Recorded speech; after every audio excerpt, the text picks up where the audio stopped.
शनिवार को सहारनपुर के गंगो इलाके के सांगा ठेड़ा गांव में जो कुछ हुआ उसने हर किसी को हिलाकर रख दिया।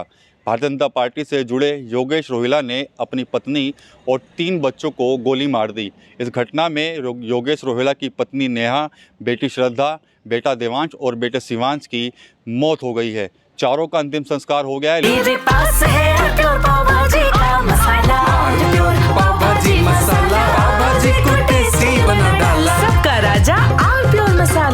इस घटना के बाद से ही लगातार जो लोग हैं आरोपी योगेश रोहिला के खिलाफ सख्त कार्रवाई की मांग जो है वो करते हुए नजर आ रहे हैं। हर कोई मांग कर रहा है कि इस तरह की घटना को अंजाम देने वाले भारतीय जनता पार्टी के नेता योगेश रोहिला को जल्द से जल्द फांसी जो है वो दी जाए। इसके अलावा एक वीडियो भी सोशल मीडिया पर तेज़ी से वायरल हो रहा है जिसमें जो गंगो के जो एसएचओ हैं पीयूष दीक्षित वो एक बैठक में है, शांति समिति की वो बैठक बताई जा रही है और उसमें कहीं ना कहीं वो ये कहते हुए नज़र आ रहे हैं और सीधे तौर पर वो वचन देते नज़र आ रहे हैं कि मैं वचन देता हूं कि आरोपी योगेश रोहिला को हर कीमत पर फांसी की सजा दिलवाकर रहूंगा। बच गया था, वो आदतन अपराधी हो चुका था, वो कोई मानसिक रोगी नहीं था।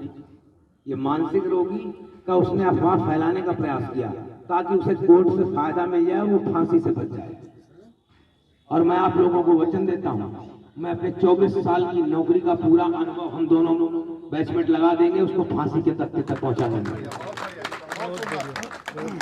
साफ तौर पर वो ये भी कह रहे हैं कि जिस तरह से जो बातें चल रही हैं कि वो मानसिक रोगी था, वो एक मानसिक रोगी नहीं है बल्कि इरादतन अपराधी रहा है। उसकी क्राइम कुंडली भी कुछ इसी तरह को जो है वो दर्शाती है। आपको बता दें कि योगेश रोहिला ने शनिवार को अपनी पत्नी नेहा के चरित्र पर शक करते हुए पहले तो उसको भी गोली मारी, उसके बाद बारी बारी से अपने बच्चों को भी गोली मारकर मौत की नींद जो है वो सुला दिया था। इस घटना के बाद से ही लगातार तमाम तरह की चर्चाएं जो है वो सामने आ रही थी। सूत्र बताते हैं कि जो योगेश रोहिला था वो अपनी पत्नी पर शक करता था, उसको लगता था कि उसकी पत्नी का अफेयर किसी अन्य युवक के साथ चल रहा है, जबकि जो गाँव वाले लोग हैं और यहाँ तक कि जो योगेश रोहिला के परिवार के लोग हैं वो भी इस तरह की बात से इनकार कर रहे थे। वो साफ तौर पर यही कह रहे थे कि जो नेहा थी वो एक सीधी सादी घरेलू महिला थी और उसके ऊपर बेवजह जो है वो शक जो है वो कर रहा था।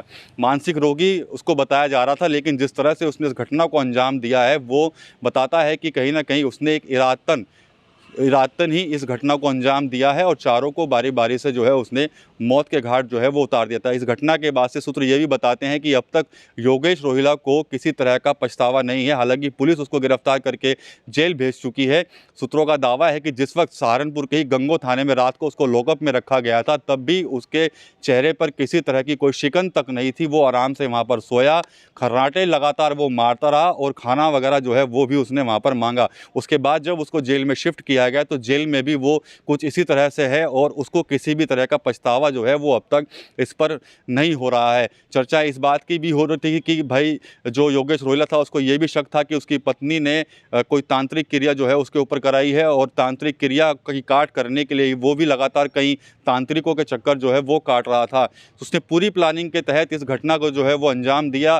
कल जब नेहा का जब अंतिम संस्कार हुआ तो नेहा के परिजनों ने भी पुलिस के सामने जब वहाँ पर शव यात्रा को रोककर पुलिस अधिकारियों से बात की और साफ तौर पर कहीं ना कहीं कड़ी कार्रवाई की मांग की। तब भी कहा गया था पुलिस की तरफ से कि आरोपी योगेश रोहिला के प्रति कोई भी नरमी जो है वो बरती नहीं जाएगी और उसको सजा दिलवाकर ही पुलिस जो है वो दम लेगी।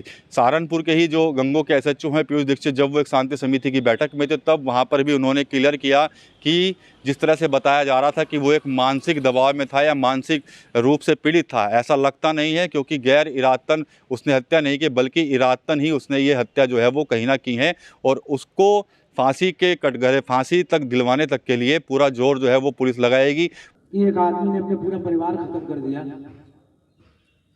वो कोई मानसिक रोगी नहीं था, उसने साजिशन उस प्लान के तहत ये काम किया है।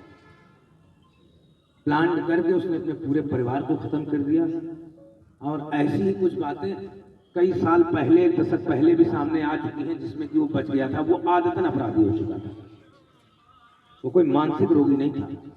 ये मानसिक रोगी का उसने अफवाह फैलाने का प्रयास किया ताकि उसे कोर्ट से फायदा मिल जाए, वो फांसी से बच जाए। पुलिस जो है वो कड़ी पैरवी जो है वो करेगी। चारों का अंतिम संस्कार हो चुका है। नेहा की पत्नी, नेहा के तीनों बच्चे, जो योगेश रोहिला के तीनों बच्चे थे, उनका भी अंतिम संस्कार हो गया है। नेहा का भी अंतिम संस्कार हो गया है। 51 घंटे तक जो नेहा है वो चंडीगढ़ पीजीआई में एडमिट रही है। वहाँ पर लाइफ सपोर्ट सिस्टम पर उसको रखा गया था, लेकिन वो ज़िंदगी की जंग जो है वो भी हार गई थी और उसकी मौत जो है वो हो गई थी। कल उसका अंतिम संस्कार जो है वो हुआ है। इसके अलावा अब बड़ी तेज़ी से सोशल मीडिया पर भी इस तरह की मांग उठ रही है कि जो आरोपी है योगेश रोहिला, उसको जो है वो फांसी की सज़ा जो है वो दी जाए। टीवी 9 यूपी के लिए सहारनपुर से विकास कपिल। कुछ तो सस्ता लो, सब बढ़िया लो, इसमें क्या खास बात है? थोड़े में ज्यादा स्वाद, यही तो है इसकी खास बात। मसाला